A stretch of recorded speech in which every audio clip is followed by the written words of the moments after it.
It's a beautiful morning. You're welcome to Women's Corner.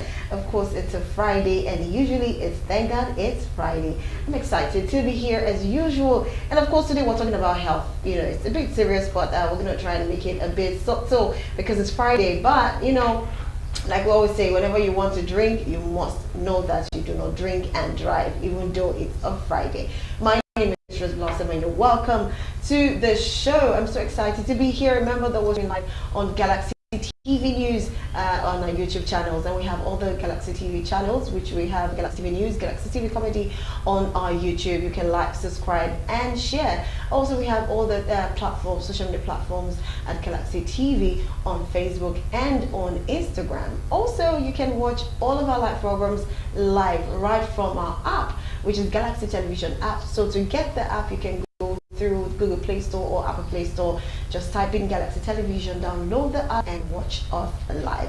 Okay, so today is going to be exciting because we're talking about childbirth and of course the maternal care, which is very, very important.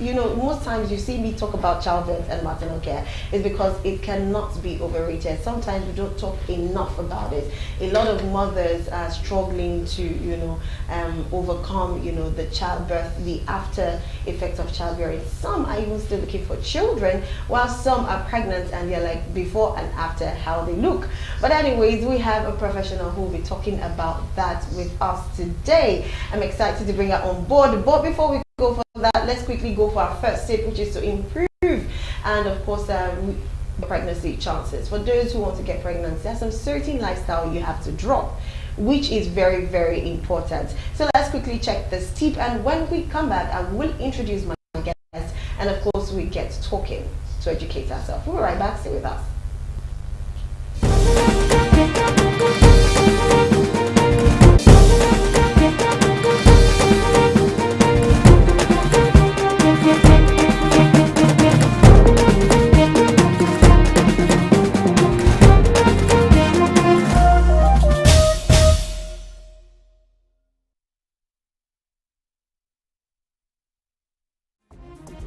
Few tips for getting pregnant faster. Stop taking birth control. If you're taking birth control pills and hoping to get pregnant fast, it may be helpful to stop them a few months before trying to conceive. Switch to a non-hormonal form of contraception instead. Find your fertile window. No matter how often you have sex, if you skip the most fertile days of the month, you won't conceive.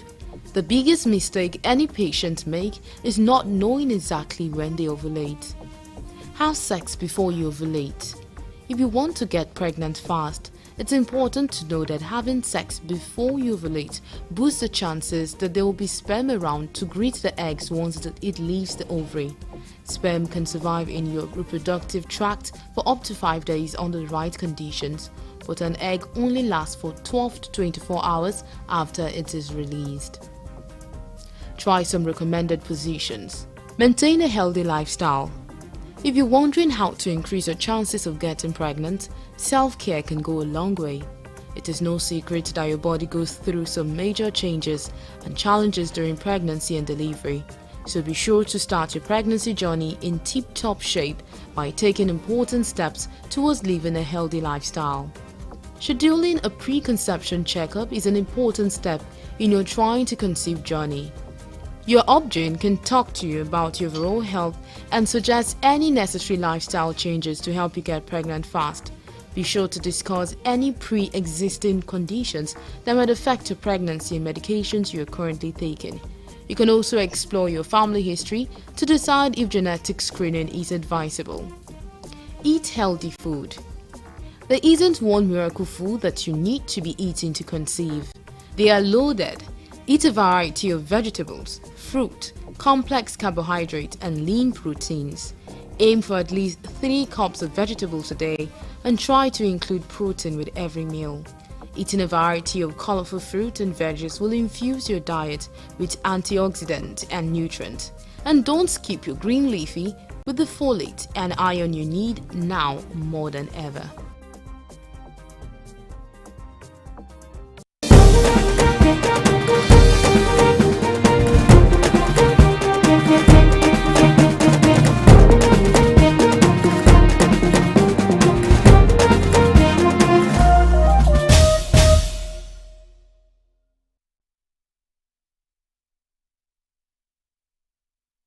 Right, so welcome back. You're still watching Women's Corner, and of course, like I said, we are talking about childbearing and of course maternal care, which is very, very important for every woman. Okay, so we have our guest joining us. She is an ophthalmic nurse, and of course, her name is Boluwatife Kehinde. It's good to have you. Good morning, Kehinde. Good morning, How are you everyone. doing? I'm glad to be here. Thank you so much for joining in. Thank you so very much for joining in under a short notice. Okay, so my first question, basically we know a lot about, some people know a lot about pregnancy and all of that, but let's talk about child care. Now, childbirth, basically. Now, after childbirth, a lot of people still do not know how to take care of themselves because I'm talking about the mothers now. Some persons after they give birth, they feel like, okay, now I can go back to my lifestyle. If they want to eat, maybe they eat once a day, or maybe they just take tea. You see some of them, they take just basically tea. Then maybe they want to eat anything strong, maybe in the afternoon, then in the evening they look for something light. Now, what I'm trying to say is sometimes their diet, the food they take in is not enough. I feel is not enough. So I just want to ask, what are the kind of food and how should they eat right after childbirth? Some persons after childbirth, they are telling you, give me swallow, I want to eat fufu, fumila mala, I want to eat amala, you know, that kind of thing.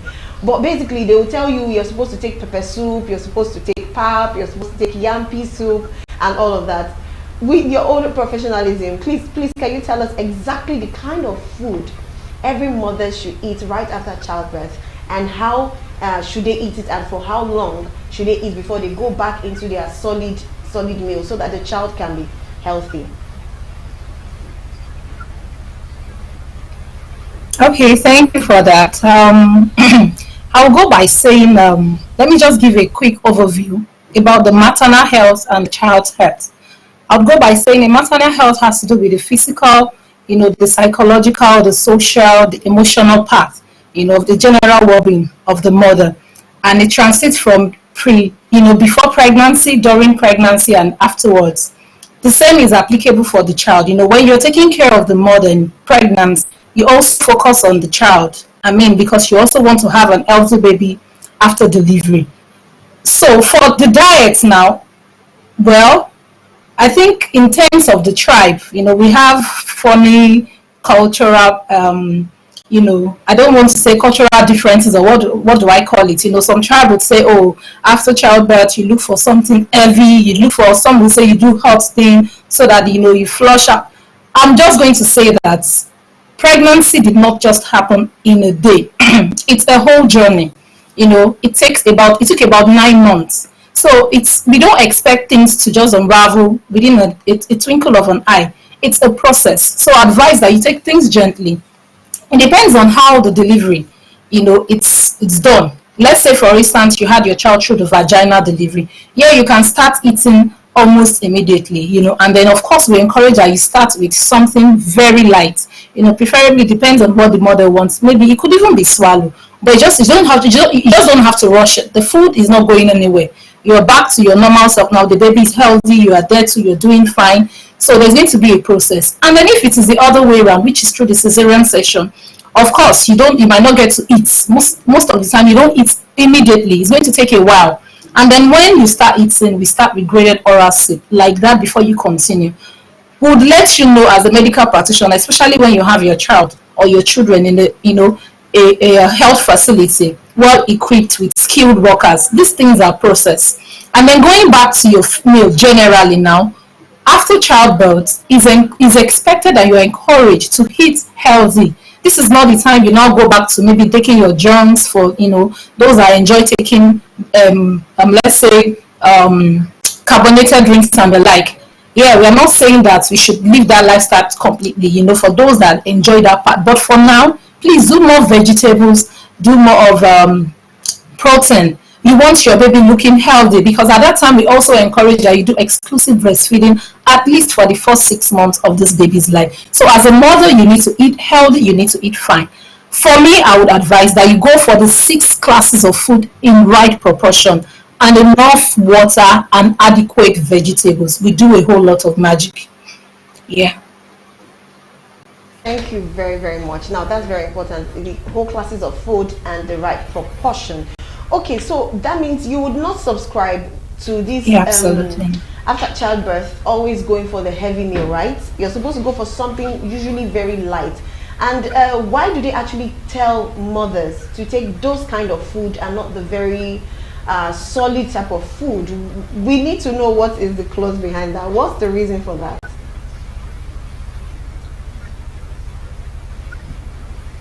Okay, I'm going to go into a bit of the anatomy. I mean the body system, just a bit. Pregnancy, when pregnancy happens, you have your baby leaving the lower abdominal part, that's the pelvic, they come into the upper part of the body. So in that stage, you see some pregnant women having issues. Some complain, some pregnant mothers suffer from constipation, heartburns, and the like. It's because the digestive tract, depends on the size of the baby and maybe the body system also.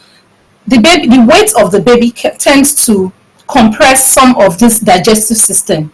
So when you give birth, we don't expect that this descended abdomen, the big tummy, let me just say that, is going back just immediately. It's going to take a while. So we don't want you rushing this food. Digestion is also a process that needs to take place. So when you go back to an heavy meal, then you just expect that, digestion just takes place. You can still, you just give birth. Just give it time. Give it time, let the body adjust, let the system adjust, let your brain accept that, okay, the baby is out. The baby is out, yes, you can see, but your body is not working with that yet. So when you take this thing, you can have issues with indigestion. You can start suffering again from indigestion. Some people even experience, you can start vomiting, when the food is not going down properly, it's not well digested. So it's just to avoid all of these other things that could, one or two other things. You start feeling nauseated, just a bit of irritation. We just want you to be comfortable. We just want you to be fine. There's still, slight pains, here and there, a bit of discomfort. Don't rush it. Just give it time. And this food, they are not going anywhere. So you enjoy your meal. So just relax. Just take it gradually. Okay, there's enough ample time. There's enough time for you to eat all the food and all the drinks that you want. So just for now, for the baby and for yourself, for your mental state, it's important you listen to what. Yes. Okay, so we understand that. At least it's not like there's something they're trying to, maybe keep in place or something. No. Okay, so the next question is, let's talk a bit about maternal care. A lot of mothers who get pregnant, sometimes they do not even know how to get ready, prepared, both mentally and physically, for the delivery process. And of course for the after delivery, because there's a process whereby you still probably have to be in the hospital, they have to monitor you, they have to take care of you, then before you get home, all of that. So what are the things that you think every mother should have equipped herself with, mentally or physically, before even delivery, before the month of delivery, like while you're still like about 1 month or 2 months to your time of delivery? What are the things that they need to keep in check, they need to do, and they need to avoid doing, so that they can have not necessarily an easy delivery, but so there will not be so much of a complication or complication at all, and that they will be healthy and the baby too can be fine? All right, thank you for that. I would go by saying that complications from childbirth is no respecter of anybody, irrespective of the social class, the economical status, and the likes. That's why even before conception, we ask that you go, do checkups. Then as soon as conception is confirmed, that's as soon as you confirm that you're pregnant, the first thing we advise you to do is to go and start your antenatal. It's not because, we want you to go there and we pay the doctors or we pay the health facility. It's not about that. It's about you. There are quite a number of changes that could happen from conception till birth. This is just a process of monitoring the health of the mother and the health of the baby. Anything could happen, anything could change. But because you are consistent, there's something we call antenatal, there's something we call intranatal, and then postnatal care. Before, while pregnancy is confirmed, during the course of pregnancy, and then after birth. anything could change. For instance, we monitor a number of things, but to mention a few, we monitor your blood level, we monitor the growth of the baby, the fetal heart rate. We see that you're not anemic, to see that, yeah, you have enough, because anything could happen during birth. We ensure that your blood pressures are under control. That is another complication you don't even want to go through. So these are the reasons we advise that, okay, before conception, these are the things to do. So my advice is for anybody considering pregnancy, the care you take, is not about, and then it's a whole lot. It's not just about the physical part now. We help you go through the emotional, the physical aspects, the health part too. So you just need to book your antenatal so that all of this can be monitored. We would notice if there are any changes. We ask them to do scan, during this period. We say that, okay, from the scan we can tell this is going on fine. Oh, there's a bit of changes. Sometimes from the scan we can tell that, oh, the fluid, the amniotic fluid, that's where the baby swims in, is beginning to drain. We know when the cord is wrapped around the baby, when there is a need for an emergency. We know because you come for you're consistent with your checkup. Nobody's going to see a pregnant woman and can tell from just looking, but it is from this your consistent checkup, that we can tell that, oh, okay, this is going on and this is ongoing. So it's not just about the physical part. There are a whole lot. The emotional part is there. We have to be sure that you're healthy. Your health is important. We have pregnant mothers come with 1 or 2 ailments or diseases. The likes of, for instance, now malaria. That's another thing we try as much as possible to rule out during pregnancy too. Yeah, so just be sure that you have enough, be well informed that pregnancy is a journey and it's 9 months. So it's not just something that it's giving you enough time to prepare. Get every information, read all possible books, ask every possible questions that is required of you to ask. There is no question that is stupid. Please go ahead, feel free, especially for first timers, and let's leave first timer aside. The pregnancies are not the same. The first child definitely different from the second pregnancy. They are usually not the same. So I will stop on that for now. Okay, all right. Thank you very much for that one. All right, let's talk a bit about let's go into the part whereby we have family members and of course the spouse having to be part of that maternal care process, especially when it comes to labor and delivery.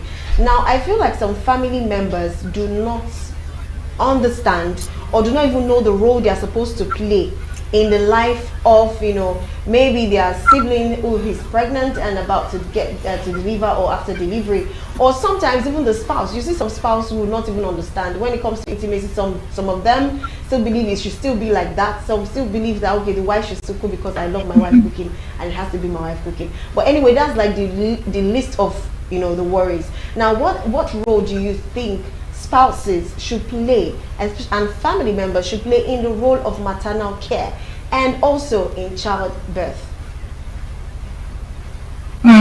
Okay, I'll start by saying that this part after birth, of course during pregnancy, and then, but most importantly after childbirth is the time and the period that we need all the help from families, and friends, especially the spouse.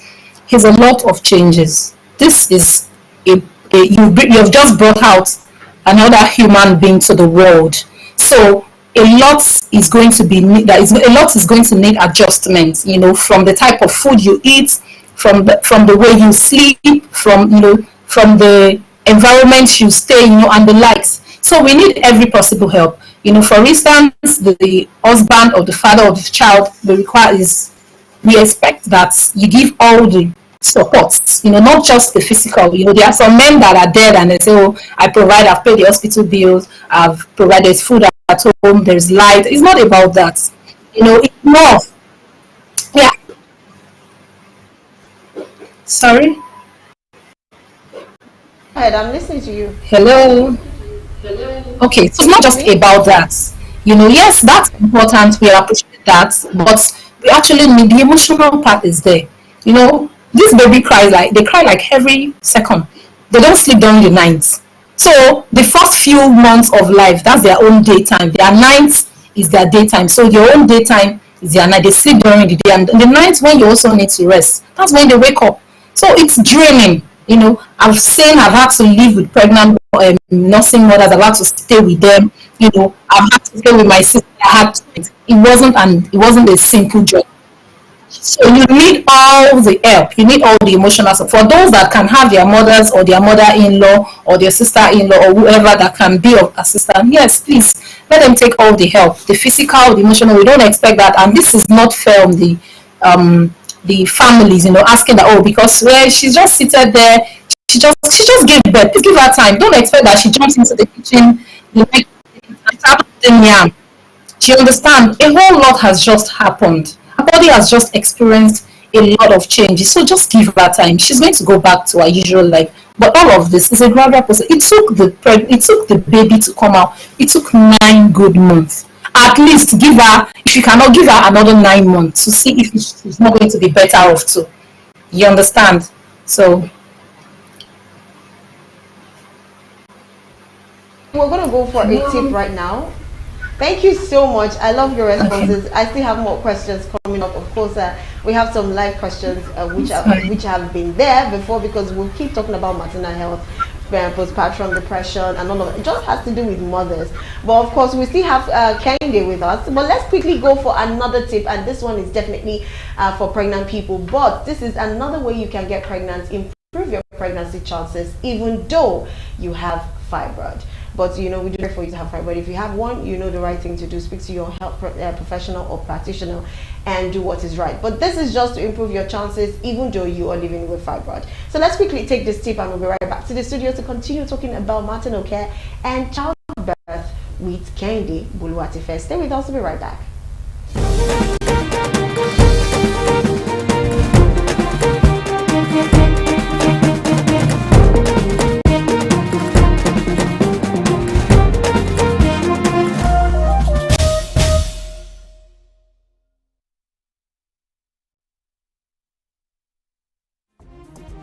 Tips on managing pregnancy with fibroid. Many patients with fibroids can get pregnant, but to improve your chances of a healthy pregnancy, it's best to discuss your goals and priorities with your doctor. If fibroids are having an impact on your quality of life, a gynecologic surgeon can discuss treatment options that can preserve your fertility. Some types of fibroids may have an impact on fertility. For example, fibroids that bulge into the center of your uterus can make it more difficult for an embryo to implant into the lining of the uterus. If you have fibroids and are having trouble getting pregnant, there might be a correlation. However, it is important to see a fertility specialist to rule out other possible causes of infertility before determining that fibroids are the main reason. For some patients, removing fibroids with uterus sparing treatment may improve fertility. However, the main objective of fibroid removal is to alleviate symptoms such as heavy bleeding and bloating. Most patients with fibroids can have a natural birth, delivery from the vagina. However, fibroids do increase the risk for a C-section. Patients with fibroids are 6 times more likely to need a C-section compared with pregnant patients without fibroids. If you have fibroids and wish to start a family, talk with your doctor about your option for treatment and your risks. Together, the two of you can decide what's safest for your future pregnancy. While you can't prevent fibroid, a healthy lifestyle may lower your risk.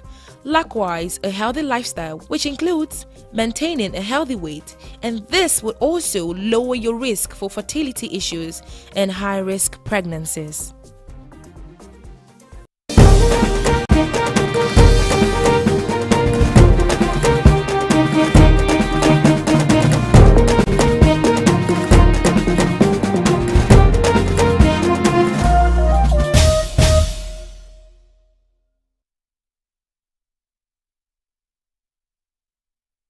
Okay, all right, welcome back. You're still watching Women's Corner, and of course, like I said, we are talking about maternal care and childbirth.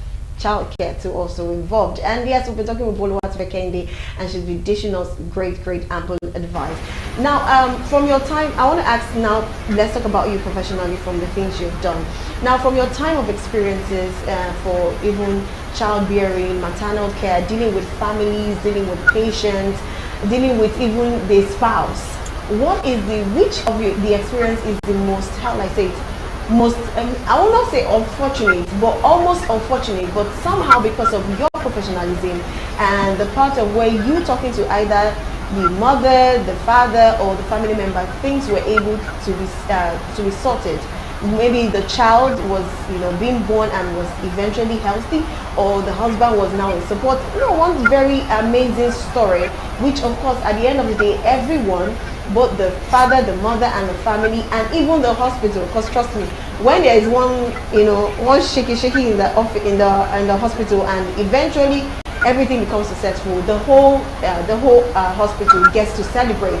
In fact, you get to notice that almost all the nurses and the doctors already know what was going on. But at the end of the day, because it's a success story, people tend to celebrate and congratulations, we thought it will never happen, and we didn't know you were able going to do this. So can you share one of those experiences with us, so that some mothers and of course some spouse and some family members can learn from maybe this story, the mistakes of this person, and be better? Oh, okay. Thank you. A good example from my experience would be a time when we had a woman that came in to give birth. Of course, she's been consistent with her antenatal care. She's one of those deliberate and intentional women out there. She was consistent. I remember her story very well. And then while on the delivery couch, everything being equal, we were expecting that she was going to have the baby through vaginal delivery and all of that. But before within a twinkle of an eye, quite a number of things just changed. Immediately we took her in. It was an emergency CS, and we were able to save the woman and the child. For instance, if she had a mind of no, I'm only going to give birth to vaginal delivery and no other, and then the family too were not supportive, we would be saying another story entirely. I'm just glad that we were able to save the situation at that time. So I'm putting this story out there because I'm trying to encourage people that there is no way to say that it is only women that give birth through the vagina that are the strongest. You can give birth either through vagina or through cesarean section. The most important thing is the mother should be alive and healthy, and also the baby should be alive and healthy. For instance, let's look back into that story and see if, let's just imagine she refused and said, they've said that, it is only mothers that give birth through vaginas and this and that, maybe because of the misconception and all of that. But we'll be saying another thing entirely, So this is me putting it out there, saying that from my years of experience, because everything was good, our antenatal care was excellent. We didn't see that coming, but God gave us, our opportunity, and we took it. So because you had your prenatal care and everything seemed good, and then you now come and say, no, we are going to, maybe we are taking a traditional decision or whatever. No, please, you are here, please give the decisions to your healthcare practitioner. Let them make the decision. Give your consent and let's go ahead. Let's save you and let's save the baby. So I'll just emphasize on that. Please, irrespective of what your care is, prenatally, anything could surface. And as soon as we have discovered anything and your healthcare facility practitioners have told you that this is what we are seeing and this is a likely chance, please take it so that we can have the best of it, which is the joyful mother and the happy baby. Thank you. Very, very much. What an amazing story. Trust me, I love when I hear success story. And okay, I wanted to share a story, but let me leave it to you because you are a guest for today. So of course, to wrap up this section because of our time. Now, if you're to sit before mothers who are about to deliver, they're about to get to their EOD, expected date of delivery, and of course you have another section of women who just gave birth and probably still in the hospital, they are waiting for the time they'll say, oh yeah, you can go home and take your baby. At these two positions, these two sections, what advice will you give to the intending mothers and the ones who are already mothers? What advice will you give to them? I want it to be something that even for people who are not rich or who are not comfortable, they will be able to listen to the advice and are there. Because you said something, eat all 6 classes of food. Trust me, rice, as much as rice is supposed to be the easiest thing to eat, it is very, very difficult. So it's almost impossible for people to be able to eat those 6 classes of food. So what advice? So I'm trying to say, let us be let's reach to every woman, every mothers, every intending mothers, the ones who are comfortable, the ones who are impoverished, the ones who are rich, so that they can actually be mothers and be happy. Because sometimes I feel like the economy sometimes can make even mothers or intending mothers, before giving birth or after giving birth, not be able to love their child the way they should love their child. Because they will be like, if this child was not here, maybe I will be taking care of just myself, or this man will not be doing all of this. And how people complain when they are not comfortable. So this is just to help people be able to navigate their way through motherhood, and of course before they become a mother. So what are the advices? Okay, well, I would go by starting with emotional advice. Childbirth is a whole lot. Yeah, it's a whole lot. We need to really say that it's a whole lot. So most times when I have those that, if they happen to be in the same space, I'm one of those nurses that I try to take, expose them to each other. Oh, this person just had a baby, you are expecting, can you please share your experience, just a form of encouragement. You've seen, this is somebody, okay, because I don't have a child yet, so coming from somebody that just had a child, I think it's kind of sinks, it sits well, they kind of resonate with you, like, okay, this is somebody from this experience saying this. They'll tell you quite a number of things. They'll say, see, when your baby is sleeping, you to sleep, they say things when your baby is due to do this. Don't say that, okay, this is the time for you to do all of these things. They tend to be more sincere. You understand? And in terms of the financial part, yeah, the economy is as it is, but then we should, you don't have to, what's the word now, you don't have to really go out of your way, yeah, especially when you cannot afford it. There are some basic things you should still be able to do. You can eat your rice, but try as much as possible to take maybe beans just to support it. You can get vegetables, you can get vegetables as cheap as maybe 100 or 200 naira. You don't need any ceremony, just put small pepper and onion and crayfish, even if it's just the crayfish powder, just put, say you can put it beside your white rice. Do you understand? You can just get egg. It might not be every day for those that are, maybe struggling mothers. Just ensure that in the little proportion, in your little way. And then, importantly, personal hygiene is important too. It's enough to say, okay, I can't afford this food. Are you also a neat mother? You don't have to, if you may not be able to afford, water from the dispenser, or maybe, bottled water, but you can boil your water.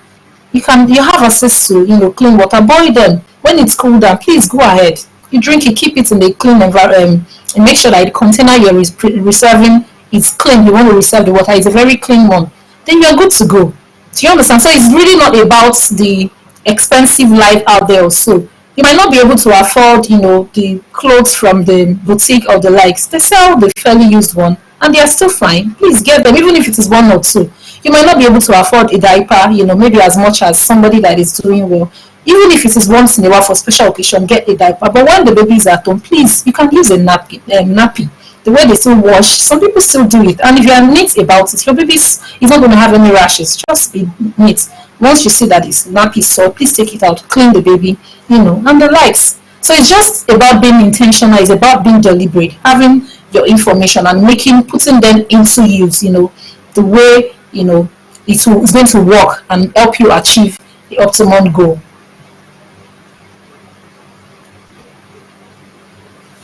For giving such advice, and I'm coming from a professional who has been there over the years, because we know way back so it's good. I want to first appreciate you for actually joining the program. Thank you so much for always doing your best to be available, just so that you can reach out to mothers and intending mothers, and so that they can be better off. with themselves and be happy whatever situation. Because trust me, having a child is a gift from God. And so for intending mothers to hopefully, for those who are trying to get pregnant, if you listen to the tip, it's one of the ways that you could boost your chances of getting pregnant. But thank you very much, Boluwatife Kehinde. Thank you so much for creating time for us. We love you. Thank you so much. I hope you enjoyed this show. Yeah, thank you for having me. Right. Okay, definitely. If asking her if she enjoyed the show is an understatement, because she loves what she does. That was what I saw her doing when I met her, and of course from then it's been beautiful and always amazing. I will still say thank you so much to her, and thank you to our viewers who are joining to watch the program. Of course, right after now we'll be having news on the hour, and we'll be having the buzz. It's a Friday edition, and it's promising to be very, very interesting. So until then, I want you to know something. For those who are intending mothers and those who are mothers, always make sure that your blood level is being checked. That is what Nurse Kehinde said.